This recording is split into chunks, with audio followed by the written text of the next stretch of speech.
Three major things that I'll always look at when I'm going to view a property with the view of buying it to then renovate it and flip it are these. Number one would be the roof. Now, if a property needs a new roof, okay, that can be very expensive to do. Now, not only have you got to replace the roof and buy the materials and pay for the labor and so on, we've got to have scaffolding and so on. So the cost can be quite a lot of money compared to buying a property that doesn't need a new roof. So that's the first thing I will seriously look at. The other one is, number two, would be any big substantial cracks on the external walls of the property. Now that can relate to a number of different things. Some are serious, some not so serious.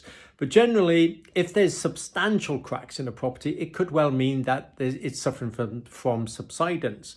Now, repairing subsidence can be very expensive.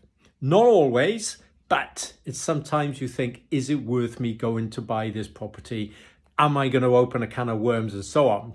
The third thing would be, does the property need any, for example, new main supplies? Does it need a new water supply, for example? Now that can be very expensive as well, because not only have you got to pay for the utility company to install a new water main, but you've got to excavate trenches and so on, and you've got to do reinstatement works. So the cost generally rises quite rapidly. But those three things, the roof, subsidence, water mains, new electrical mains and so on, they're the three things that can end up costing you a lot of money.